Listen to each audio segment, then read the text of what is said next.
الحمد لله كفى وسلام على عباده الذين اصطفى أما بعد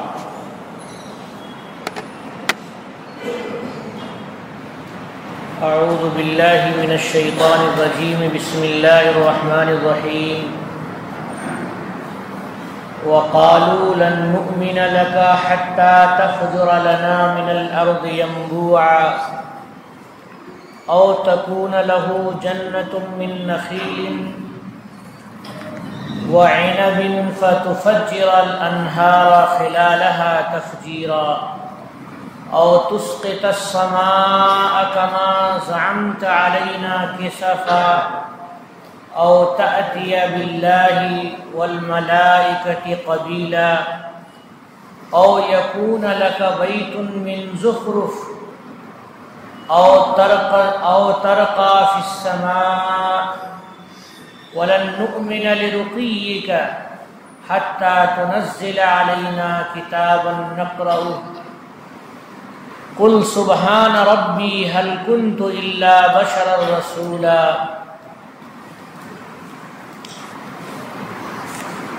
یہ جو آیتیں پڑھی گئی ہیں، ان آیتوں میں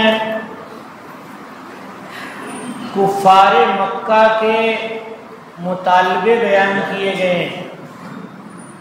کفار مکہ اپنا پسندیدہ معجزہ کہ میں یوں کہتا ہوں یوں کر دیجئے، یوں کہتا ہوں یوں کر دیجئے تو ہم آپ کو نبی مان لیں گے۔ قرآن پاک کی تاریخ بلکہ سارے انبیاء کرام علیہم السلام کی تاریخ یہ ہے کہ ان کے مخالفین نے جب بھی کسی چیز کا مطالبہ کیا، کسی معجزے کا مطالبہ کیا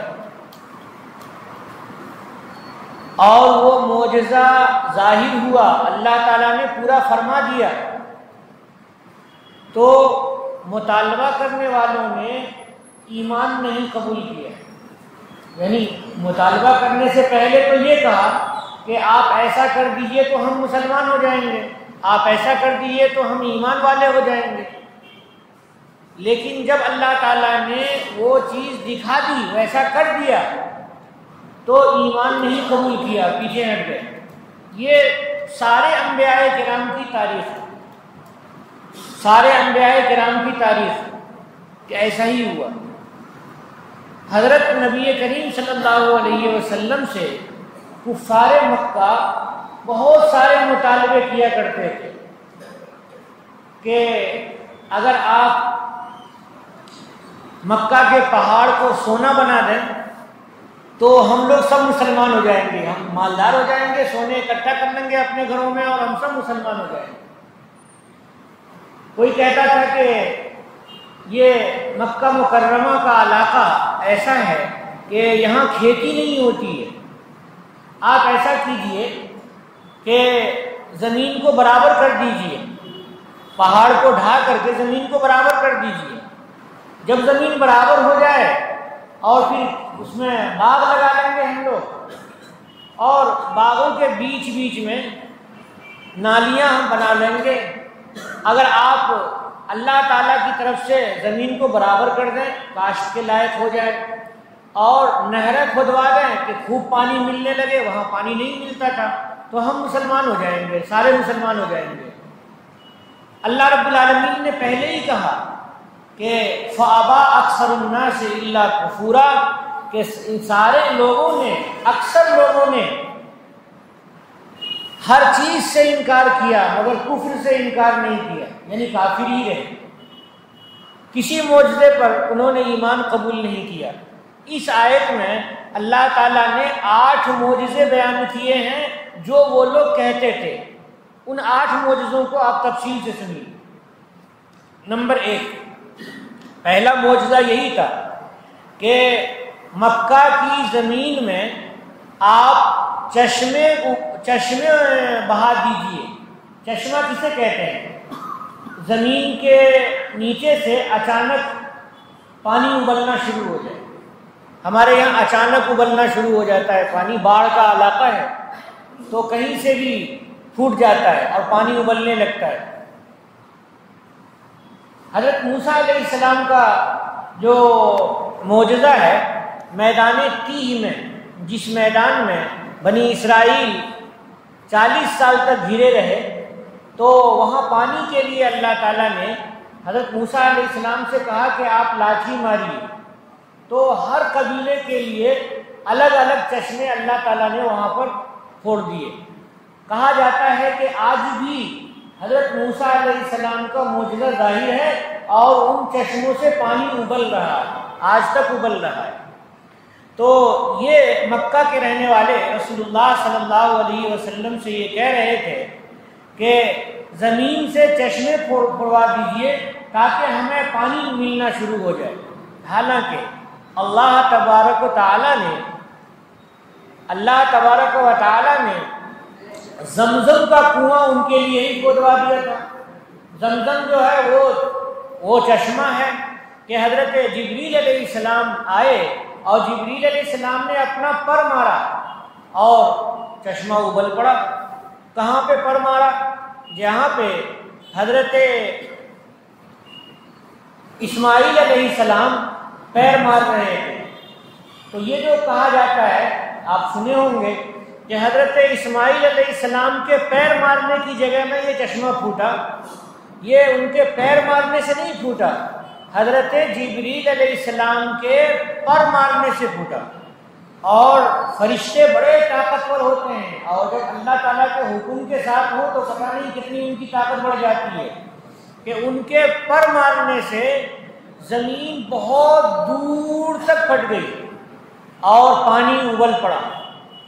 حضرت ہاجرہ اٹھی اور خوش ہو گئی کہ پانی مل گیا، بچے کو پلایا اور خود پیا، اور پانی جب پھیلنے لگا تو حضرت ہاجرہ نے اس کو روکا کہ پانی ہم روک لیں گے تو کل بھی کام آئے گا اور بعد میں بھی کام آئے گا۔ پانی رک نہیں رہا تھا، اکیلی تھی تو پانی کے روکنے کو وہ بول رہی تھی زم زم زم زم، زمزم کے معنی رک جا رک جا۔ چنانچہ حضرت ہاجرہ کی برکت، حضرت اسماعیل علیہ السلام کی برکت سے وہاں پر زمزم کا کنواں اللہ رب العالمین نے کھوڑ دیا، اور زمزم میں اتنا پانی ہے کہ دنیا کے کسی کنویں میں اتنا پانی نہیں ہے۔ اگر پوری دنیا کے سارے لوگ زمزم سے ہی پانی پینے لگے تب بھی وہ کنواں اکیلے ہی کافی ہو جائے گا۔ اس کنویں میں جو مشین لگی ہوئی ہے، بہت تیز رفتاری سے مشین پانی پھینکتی ہے باہر، اور پھر وہ پانی بڑھتا ہے حرمین شریفین میں، مدینہ بھی جاتا ہے، مدینے کے لیے بھی پائپ لائن ہے، اور پورے عرب میں لوگ اس کو جہاں چاہتے ہیں وہاں وہ پانی مل جاتا ہے، اور 5-5 لیٹر کا ڈبہ مل جاتا ہے، اور بہت آسانی سے سستی قیمت میں مل جاتا ہے، سب جگہ نصیب ہو جاتا ہے۔ پوری دنیا کے لوگ زمزم ہی پینے لگے تب بھی وہ اکیلے ہی کنواں کافی ہو جائے گا۔ اور جب کنواں سے پانی نکلتے نکلتے پانی نیچے ہو جاتا ہے تو اس کو روکتے ہیں، صرف 11 منٹ روکتے ہیں، 10 منٹ روکتے ہیں، اتنے میں پھر اتنا ہی پانی ہو جاتا ہے جتنا نکلا تھا۔ تو زمزم یہ اللہ تعالیٰ نے مکہ والوں کو دیا تھا، یہ بھی تو چشمہ ہی ہے جو حضرت اسماعیل علیہ السلام کی برکت سے انہیں نصیب ہوا تھا، لیکن حضور علیہ السلام سے یہ مذاق کر رہے ہیں اور جھوٹ موٹ مطالبہ کر رہے ہیں، اندر سے کوئی ارادہ نہیں ہے ان کا ایمان قبول کرنے کا، جھوٹ موٹ کہہ رہے ہیں کہ لن نؤمن لک حتی تفجر لنا من الارض ينبوعا، کہ اے محمد ہم تمہارے اوپر ایمان نہیں لائیں گے، ہم تجھے نہیں مانیں گے یہاں تک کہ ہمارے لیے زمین سے ایک چشمہ پھوٹے۔ ارے ایک چشمہ پہلے سے پھوٹا ہوا ہے، اسی کو مان کر کے ایمان تو لیا کہ وہ اللہ رب العالمین کی قدرت ہے، اللہ کی عطا ہے، بخشش ہے۔ یہ بھی تو حضرت اسماعیل کی اولاد میں سے ہی ہے، حضرت نبی کریم صلی اللہ علیہ وسلم اسماعیل علیہ السلام کی اولاد میں سے ہیں۔ جتنے انبیاء کرام آئے حضرت نبی کریم صلی اللہ علیہ وسلم سے پہلے اور حضرت یعقوب علیہ السلام کے بعد، تو یعقوب علیہ السلام کے بعد جتنے نبی آئے سب یعقوب علیہ السلام کی اولاد میں سے ہوئے، اور یعقوب علیہ السلام کا نام تھا اسرائیل، تو اس میں بنی لگا دیتے ہیں، بنی کے معنی نسل، بنی اسرائیل، اسرائیل کی نسل یعنی حضرت یعقوب علیہ السلام کی نسل، یعقوب علیہ السلام کی نسل میں ہی سارے انبیاء آئے۔ اور یعقوب علیہ السلام بیٹے تھے حضرت اسحاق علیہ السلام کے، اور اسحاق علیہ السلام حضرت اسماعیل علیہ السلام کے بھائی ہیں اور ابراہیم علیہ السلام کے بیٹے ہیں۔ تو گویا کہ حضرت ابراہیم علیہ السلام کے بیٹے حضرت اسماعیل ہیں ایک، اور ایک حضرت اسحاق ہیں۔ تو حضرت اسماعیل علیہ السلام کے یہ بیٹے ہیں، یہ اولاد ہیں مکہ والے، قریشی جتنے ہیں یہ سارے کے سارے مکہ والے حضرت اسماعیل علیہ السلام کی اولاد ہیں۔ تو اسماعیل علیہ السلام کے وقت سے ہی اللہ تعالیٰ نے انہیں زمزم کا کنواں دے رکھا تھا، تو انہیں تو ایمان پہلے سے لانا چاہیے کہ بنو اسماعیل میں سے یہ نبی ہیں اور ان کے باپ حضرت اسماعیل علیہ السلام کی برکت ہمیں نصیب ہے کہ زمزم کا کنواں ہمارے یہاں ہے، لیکن نہیں، ایمان نہیں قبول کیا۔ دوسرا مطالبہ تھا کہ کھجور کے باغات اگر ہو جاتے تو بڑا اچھا ہوتا۔ مکہ مکرمہ میں زمین میں باغات نہیں ہیں، زمین میں باغات نہیں ہیں، وہ زمین ایسی نہیں ہے کہ جہاں باغ ہو سکے۔ تو ان کا مطالبہ تھا کہ ایک باغ بنا دیجئے جو کھجور کے باغ ہو اور باغوں کے بیچ بیچ میں نہریں ہوں۔ نہر کا مطلب ہوتا ہے نالا، نہر عربی میں نالے کو بھی کہتے ہیں، جیسے نہر زبیدہ ہے، نہر زبیدہ میدان عرفات میں ہے، اور وہ عراق کی طرف سے وہ شیہون دریا سے وہ آ رہا ہے، جیہون یا شیہون دریا سے وہ آ رہی ہے، وہیں سے نکالی گئی ہے، اور وہ میدان عرفات میں بھی ہے۔ جب آپ لوگ گئے ہوں گے تو آپ نے دیکھا ہوگا، اور نہیں گئے ہوں گے تو جائیں گے تو دیکھ لیں گے۔ وہ نہر جو کھودی ہے وہ ایسا نہیں ہے کہ بہت چوڑی ہو، صرف اتنی چوڑی ہے، یعنی ایک فٹ کی کچھ، 1 فٹ یا 1.25 فٹ چوڑی ہے اتنی، اور دیوار ہے اس کی دی ہوئی تقریباً 9-10 فٹ دیوار ہے۔ تو دیوار یوں دی ہوئی ہے اور بیچ میں پانی بہ رہا ہے، یہی پانی، اسی کو نہر زبیدہ کہتے ہیں۔ ہارون رشید بادشاہ گزرے ہیں، ان کی بیوی زبیدہ نے یہ نہر کھدوائی تھی۔ تو یہ نہر اتنی، نہر کے معنی نالا، تو جب باغ ہو اور باغوں میں درخت لگے ہوئے ہوں اور درختوں کے بیچ میں نالے ہوں اور پانی ہو، اور جب بھی چاہیں تو درخت کو پانی دے سکیں، یا وہ جو پانی رہے گا تو اندر سے بھی درخت پانی کھینچے گا اور اس سے درخت بڑا ہوگا اور پھل دے گا۔ تو غرض یہ کہ یہ کہنا چاہ رہے ہیں کہ ایک باغ ہو، کھجور کا باغ ہو، اور کھجور کے باغ کے بیچ بیچ میں نہر بہ رہی ہو، اگر ایسا ہو جائے تو ہم ایمان قبول کر لیں گے۔ یہ دوسرا مطالبہ تھا۔ تیسرا مطالبہ ان کا تھا وَعِنَبٍ، اور انگور کا باغ ہو، جس طرح سے کھجور کا باغ ہے ویسے ہی انگور کا باغ ہو۔ انگور کا باغ آپ لوگ جانتے ہوں گے، آندھرا پردیش میں بھی انگور کے باغات لگتے ہیں کہ اس کی بیلیاں ہوتی ہیں، اوپر پھیلتی ہیں بیلیاں، اور کھوٹے گاڑ دیتے ہیں کھیتوں میں، اور پودا لگاتے ہیں انگور کا، اور لگاتے ہیں تو وہ پودا چڑھ کر کے اوپر جاتا ہے، اور اوپر تار لگائے ہوئے رہتے ہیں پورے، انہی تاروں پہ وہ پھیلتا ہے، یعنی اس کی بیلیاں، اس کی لتیاں پھیلتی ہیں۔ جب لتیاں پھیل جاتی ہیں تو اس میں پھر پھول ہوتے ہیں اور پھر پھل ہوتا ہے تو وہ پھل لٹک جاتا ہے۔ جب پھل لٹک جاتا ہے تو پکنے کا وقت جب آتا ہے تو قینچی لے کر کے اور ٹوکرا لے کر کے جاتے ہیں اور پھل کاٹ کر کے اکٹھا کر لیتے ہیں بڑی آسانی سے۔ تو یہ کہہ رہے ہیں مکہ والے کہ انگور کا باغ اگر ہوتا تو بڑا مزہ ہوتا، اور پھر انگور کا باغ ہوتا اور باغ کے اندر نالے ہوتے اور کیاریاں ہوتی بنی ہوئی اور اس میں پانی بہتے رہتے تو ہمیں بہت اچھا لگتا، کیونکہ شدید گرمی میں وہ بہت پریشان رہتے تھے، پہاڑی علاقوں میں رہنے میں بڑی پریشانی ہوتی تھی۔ اس وادی، اس علاقے کو جو مکہ مکرمہ کا خاص طور سے علاقہ ہے اسے وادی غیر ذی زرع کہتے ہیں۔ وادی غیر ذی زرع کے معنی آتے ہیں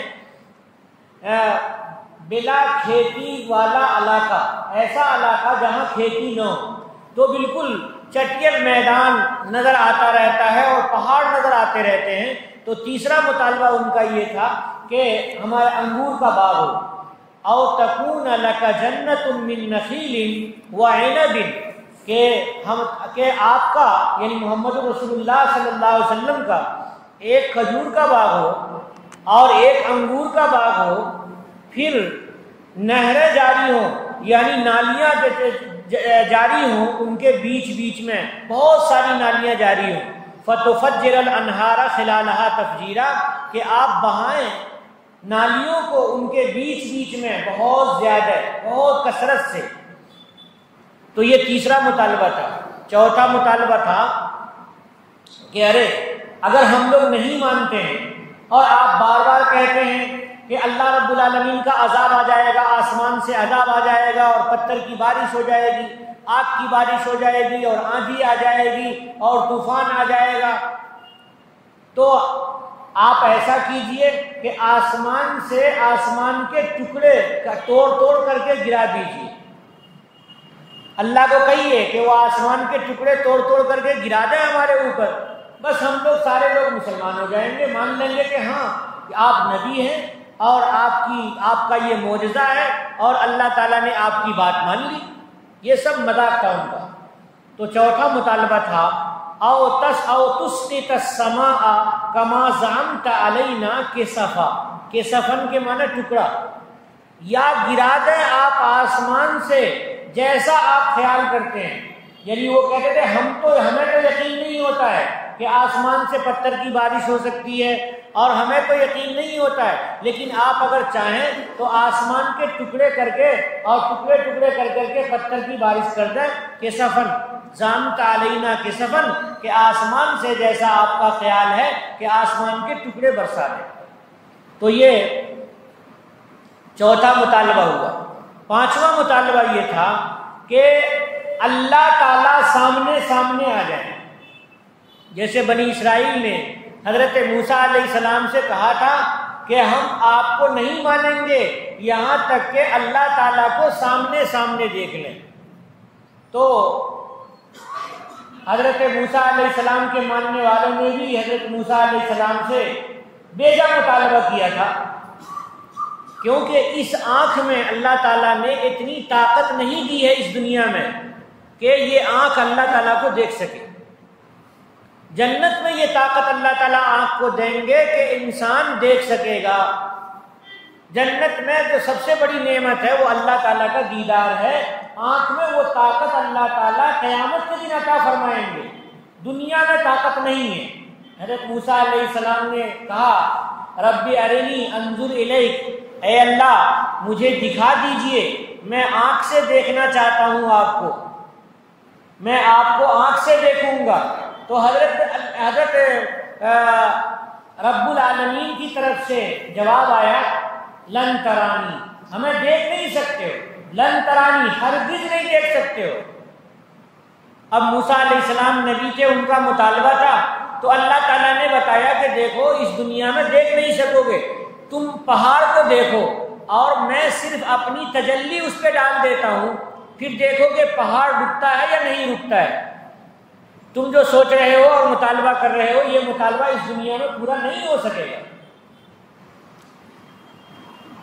اگر تم دیکھنا چاہتے ہو انظر الی الجبل، پہاڑ کو دیکھو، فإن استقر مکانہ فسوف ترانی، اگر پہاڑ اپنی جگہ پہ ٹھہرا رہ گیا تو مجھے تم دیکھ سکو گے۔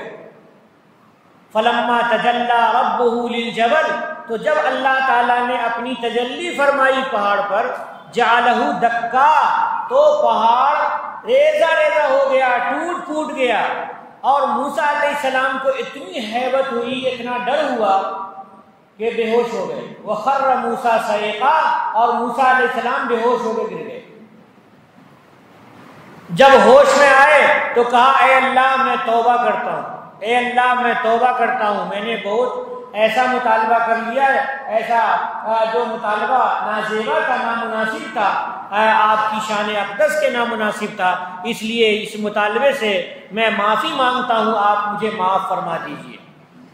مکہ والے کہہ رہے تھے کہ اللہ آ کے سامنے کھڑے ہو کے کہہ دیں گے کہ یہ لے کتاب اور یہ اللہ کی کتاب ہے تو ہم اللہ کی کتاب مان لیں گے، یا مکہ والے کہہ دیں کہ یہ پیغمبر محمد آخری نبی ہیں تو ہم مان لیں گے۔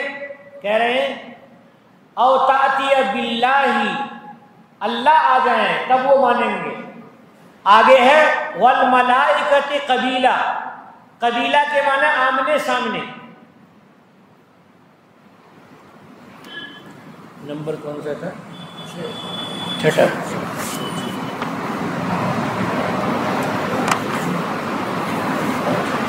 چھٹا نمبر کہ فرشتہ آ کر، اللہ نہیں آئے لیکن فرشتہ آ جائے اور فرشتہ سامنے کھڑے ہو کر کے بتائے کہ یہ محمد ہیں، اللہ کے نبی ہیں اور یہ کتاب اللہ تعالیٰ کی کتاب ہے، تب ہم لوگ مان لیں گے۔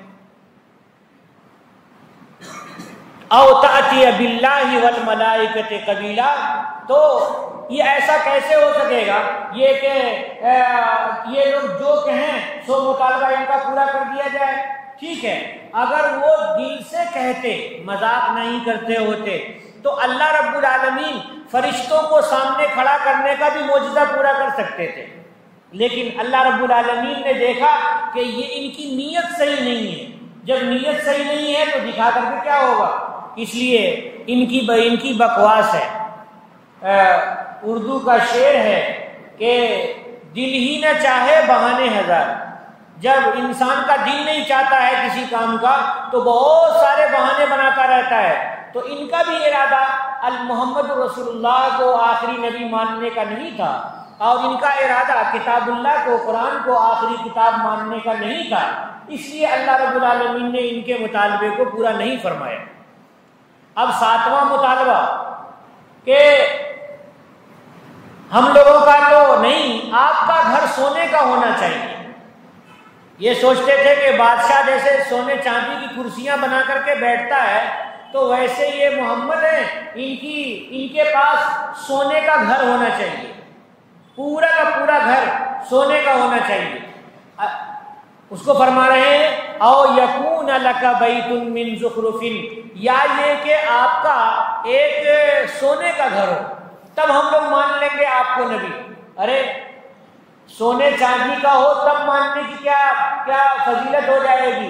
بغیر سونے چاندی کے گھر کے بھی تو تم مان سکتے ہو، یہ سونے کا گھر ہو تب مانیں گے۔ یہ کوئی بادشاہ ہے کیا کہ سونے چاندی کی کرسی پہ بیٹھیں گے تو معلوم ہوگا کہ بہت بڑے بادشاہ ہیں، اور اگر لکڑی کی کرسی پہ بیٹھیں گے تو معلوم ہوگا کہ چھوٹا آدمی ہے؟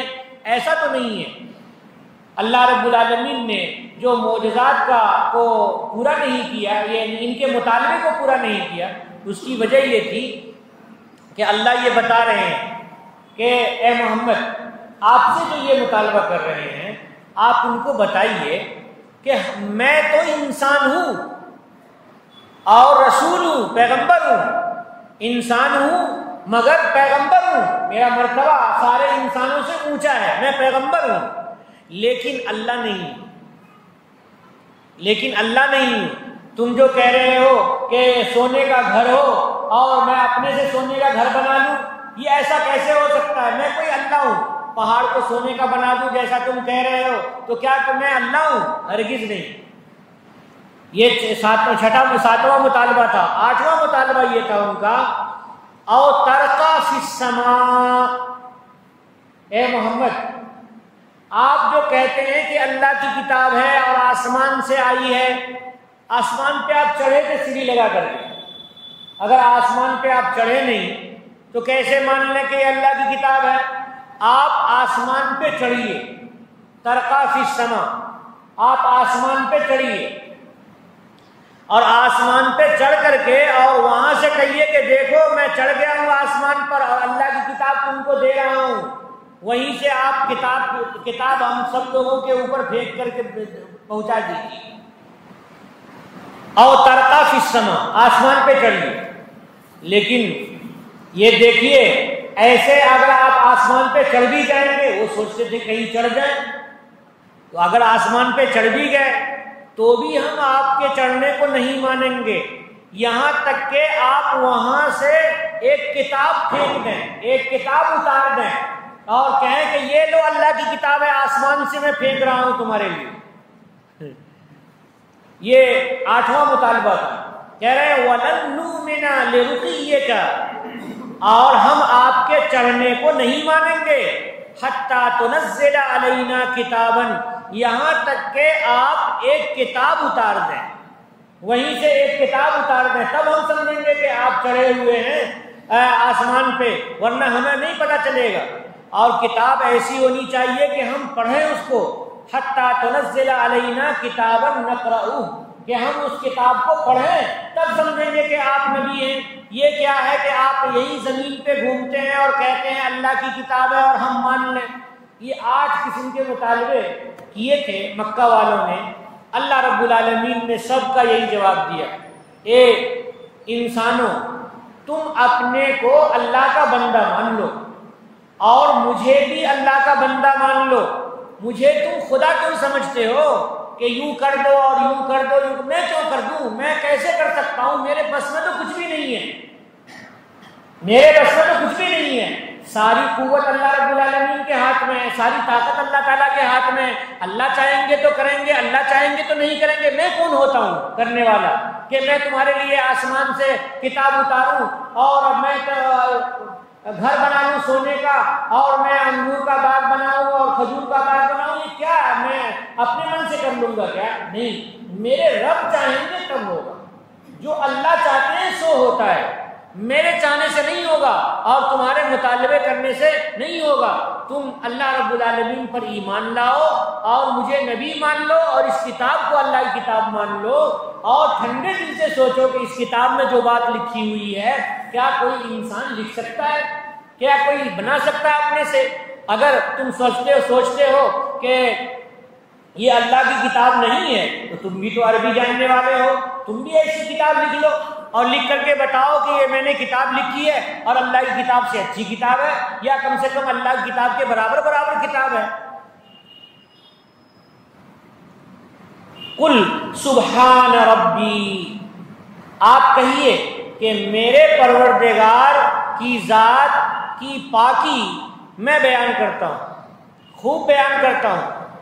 یہ سبحان ربی، یہ سبحان طلبہ کو میں بتا رہا ہوں کہ سبحان یہ مفعول مطلق ہے اور اس سے پہلے اسبح ہو یا نسبح ہو محذوف ہے۔ نسبح ہو سبحان، میں بہت زیادہ اللہ کی پاکی بیان کرتا ہوں اور ہر عیب سے اللہ کی پاکی بیان کرتا ہوں، میں اپنے پروردگار کی پاکی بیان کرتا ہوں۔ میں بہت زیادہ اپنے پروردگار کی پاکی بیان کرتا ہوں۔ حل کنت الا بشر رسولا، میں تو صرف انسان مگر پیغمبر ہوں، انسان ہوں مگر پیغمبر ہوں۔ لیکن تم جو سوچ رہے ہو کہ خدائی طاقت ہے اس کے اندر، خدائی طاقت کسی نبی میں نہیں ہوتی، کوئی خدائی طاقت کسی نبی میں نہیں ہوتی۔ یاد رکھیں کہ معجزہ نبی کے بس میں نہیں ہوتا، معجزہ نبی کے بس میں نہیں ہوتا کہ وہ جو چاہے معجزہ دکھا دے، نہیں دکھا سکتا ہے۔ نبی کے بس میں تو کچھ بھی نہیں ہے، اللہ رب العالمین کے بس میں سب کچھ ہے، اللہ کے پاس ساری طاقت ہے۔ اللہ چاہیں گے تو معجزہ دکھے گا اور اللہ نہیں چاہیں گے تو معجزہ نہیں دکھے گا۔ کرامت یہ بزرگوں کے بس میں نہیں ہے، اللہ رب العالمین کے ہاتھ میں ہے۔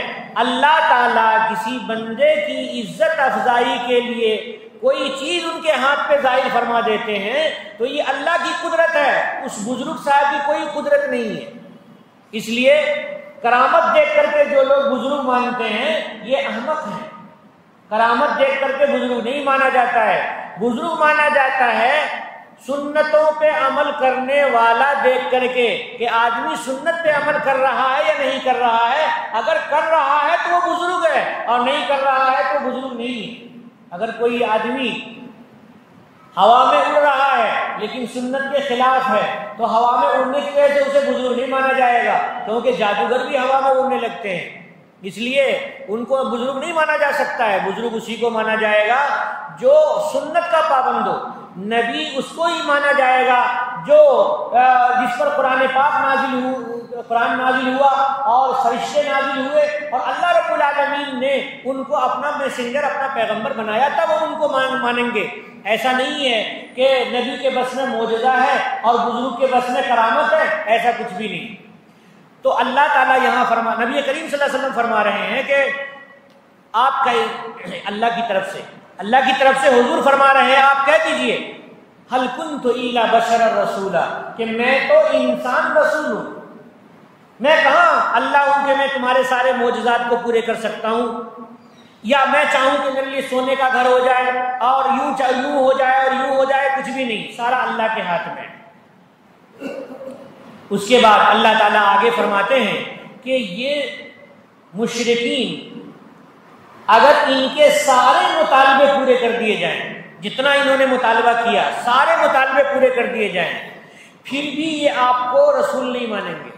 اب آگے سوال پیدا ہوتا ہے عام انسانوں کو کہ اوہو بڑا اچھا ہوتا کہ اللہ تعالیٰ ان کے سارے معجزات کو دکھا دیے ہوتے اور سارے معجزات کے دیکھنے کے بعد یہ سب لوگ ایمان لے آتے تو بڑا اچھا ہوتا, جہنم سے بچ جاتے.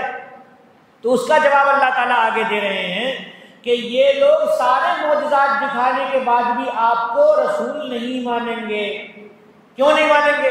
کہیں گے انسان کہیں رسول ہوا ہے, فرشتہ رسول ہوتا ہے, انسان کہیں رسول ہوا ہے, تو انسان ہونے کی وجہ سے آپ کو رسول نہیں مانیں گے. اب آپ اپنے انسان ہونے کو تو بدل نہیں سکتے ہیں. تو یہی ہے کہ دل ہی نہ چاہے بہانے ہزار, کہ ان کا دل ایمان قبول کرنے کا نہیں چاہ رہا ہے, اس لیے وہ اتنے قسم کے بہانے بنا رہے ہیں. یہ بہانے ان کے بس ویسے ہی ہیں کہ نہیں ماننا ہے ان کو. اگر ماننا ہوتا تو بغیر بہانے کے وہ مان لیے ہوتے, بغیر مطالبے کے مان لیے ہوتے, بغیر معجزے کے وہ مان لیے ہوتے.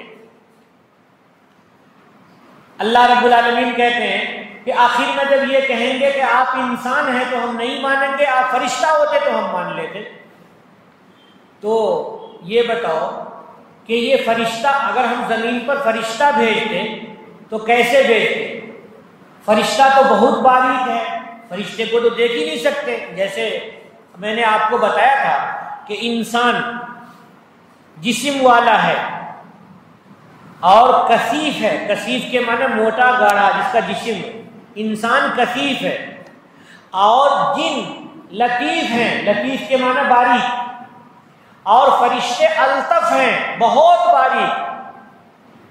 انسان لطیف ہے, یہ انسان کثیف ہے اور فرشتے جن لطیف ہیں اور فرشتے الطف ہیں. اب سمجھو, انسان موٹا ہے اور جن پتلے ہیں اور فرشتے اس سے پتلے ہیں. یہی وجہ ہے کہ انسان جنوں کو نہیں دیکھتا, انسان جنوں کو نہیں دیکھتا اور جن فرشتوں کو نہیں دیکھتے, جن فرشتوں کو نہیں دیکھتے. فرشتے جن کو بھی دیکھتے ہیں اور انسان کو بھی دیکھتے ہیں.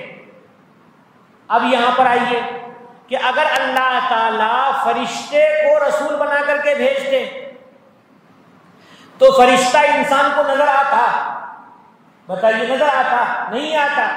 پھر اس فرشتے کو بھی انسان کی شکل میں کھڑا کرنا پڑتا اللہ تعالیٰ. تو جب پھر فرشتے کو انسان کی شکل میں کھڑا کرتے اللہ تعالیٰ, پھر یہ لوگ کہتے کہ تو فرشتہ ہے نہیں, تو انسان ہے. تو پھر بات وہیں پہنچ جاتی. اللہ رب العالمین فرشتے کو جو رسول نہیں بنا رہے ہیں, اس لیے نہیں بنا رہے ہیں, اس لیے اللہ نے نہیں بنایا کہ جو لوگ نظر آ رہے ہیں انسان ہیں, اس انسان کو فرشتہ نظر نہیں آئے گا. اگر سارے انسان فرشتے ہوتے, بہت باریک ہوتے, فرشتے ہوتے, تو پھر فرشتے کو رسول بنا کر کے بھیجتے اللہ تعالیٰ. تو اللہ رب العالمین نے چونکہ انسانوں کو جسم والا اور موٹا بنایا ہے, اس لیے اللہ رب العالمین نے انسانوں میں سے انسان کو ہی پیغمبر بنایا.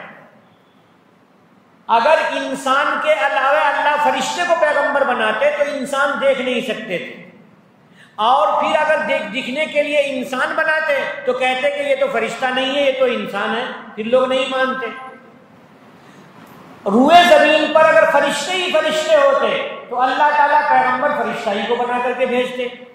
تو اس مضمون کو آگے اللہ تعالیٰ سمجھا رہے ہیں کہ وَمَا مَنَعَ النَّاسَ أَن يُؤْمِنُوا إِذْ جَاءَهُمُ الْهُدَىٰ إِلَّا أَن قَالُوا أَبَعَثَ اللَّهُ بَشَرًا رَسُولًا، اور لوگوں کو نہیں روکا ایمان لانے سے جب وہ ان کے پاس ہدایت آ گئی، یعنی ایمان آ گیا، مگر یہ کہ انہوں نے کہا کیا اللہ نے انسان کو رسول بنا کے بھیجا ہے؟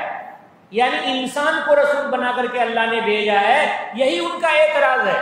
تو اگر سارے کے سارے معجزات پورے کر دیے جائیں تب بھی یہ لوگ ایمان قبول نہیں کریں گے۔ اللہ کہتے ہیں قل، کہیے لو کان فی الارض ملائکۃ یمشون مطمئنین لنزلنا علیہم من السماء ملکا رسولا، کہیے کہ اگر زمین میں فرشتے ہی ہوتے اور فرشتے ہی چلتے اطمینان سکون سے، فرشتے ہی زمین پہ چلتے، تو ضرور ہم ان پر آسمان سے فرشتے کو پیغمبر بنا کے بھیجتے، فرشتے کو پیغمبر بنا کر کے بھیجتے، لیکن زمین پر تو انسان چلتے ہیں تو فرشتے کو کیسے اللہ تعالیٰ بھیجیں گے؟ اس لیے صاف ستھری بات یہ ہے کہ تم چاہے محمد رسول اللہ کو مانو یا نہ مانو، تم محمد رسول اللہ کی گواہی دو یا نہ دو، تم اللہ کی کتاب کو کتاب اللہ مانو یا نہ مانو، اللہ تعالیٰ کو معلوم ہے کہ اللہ نے کتاب بھی بھیجی ہے اور اللہ نے پیغمبر کو بھی بھیجا ہے، اور اللہ نے اس گواہی کو قرآن پاک میں نازل فرما دیا ہے کہ اللہ گواہ ہے۔ قل کفا باللہ شہیدا بینی و بینکم، آپ یوں کہہ دیجئے کہ دیکھو اللہ گواہ ہے کہ میں نبی ہوں، اور اللہ گواہ ہے جو تم غلط مطالبے کر رہے ہو، ہمارے اور تمہارے درمیان اللہ رب العالمین گواہ ہے۔ اللہ جانتے ہیں کہ میں اللہ کا پیغمبر ہوں، اور اللہ جانتے ہیں کہ تم لوگ کتنے شریر ہو اور تمہارے دلوں میں کتنا بغض چھپا ہوا ہے، اور تم کیا کیا بہانے بنا رہے ہو نہیں ماننے کے۔ اِنَّهُ كَانَ بِعِبَادِهِ خَبِيرًا بَصِيرًا، یقیناً اللہ تعالیٰ اپنے بندوں کی خبر رکھتے ہیں۔ خبیر کے معنی اندر کی باتیں جاننے والا، یعنی اللہ بندوں کے دلوں کے اندر کی باتوں کو جانتے ہیں۔ دل کے اندر کی بات فرشتے کو بھی پتہ نہیں، دل کے اندر جو بات آتی ہے وہ جنوں کو بھی پتہ نہیں، دل کے اندر جو بات آتی ہے وہ پاس پڑوس کو بھی پتہ نہیں، جب تک انسان خود بول نہ دے۔ یہ دل پہ صرف اللہ کی حکومت ہے، کسی اور کی حکومت نہیں ہے۔ اللہ رب العالمین خبیر ہیں، یعنی دل کے اندر کی بات کو جانتے ہیں، دوسرا کوئی نہیں جانتا۔ یہ اللہ کے اللہ ہونے کی دلیل ہے۔ بصیرہ، بصیر کے معنی دیکھنے والا، اندر دیکھنے والا، اندر کو اللہ رب العالمین دیکھتے ہیں اور جھانکتے ہیں کہ کس انسان کی کیا نیت ہے۔ محمد رسول اللہ صلی اللہ علیہ وسلم خلوص نیت کے ساتھ پیغمبری کی طرف بلا رہے ہیں اور کتاب اللہ کی طرف بلا رہے ہیں اور اللہ کے ایک ہونے کی طرف بلا رہے ہیں، وہ بھی اللہ رب العالمین کو پتہ ہے۔ اور یہ جو لوگ مطالبے کر رہے ہیں، زبان سے مطالبے کر رہے ہیں اور کہہ رہے ہیں کہ ہم مان لیں گے، لیکن ان کے دلوں کے اندر ماننا نہیں ہے، اس لیے یہ لوگ مانیں گے نہیں۔ اللہ رب العالمین جس کو چاہتے ہیں ہدایت دیتے ہیں، اور جس کو چاہتے ہیں اللہ رب العالمین ہدایت نہیں دیتے ہیں۔ جو اللہ کی طرف سے ہدایت یاب ہو گیا وہی ہدایت یاب ہو گیا۔ وَمَن يَهْدِ اللَّهُ فَهُوَ الْمُهْتَدِ، اور جسے اللہ رب العالمین ہدایت دے دیں وہی ہدایت یاب ہے۔ وَمَن يُضْلِلْ فَلَن تَجِدَ لَهُمْ أَوْلِيَاءَ مِن دُونِي، اور جسے اللہ تعالیٰ بے راہ کر دیں تو آپ نہیں پائیں گے ان کے لیے دوست اللہ کے علاوہ کو۔ پھر اللہ رب العالمین قیامت کے دن نہ ماننے والوں کو سزائیں دیں گے، جن سزاؤں کا تذکرہ آگے ہے۔ وآخر دعوانا ان الحمد للہ رب العالمین۔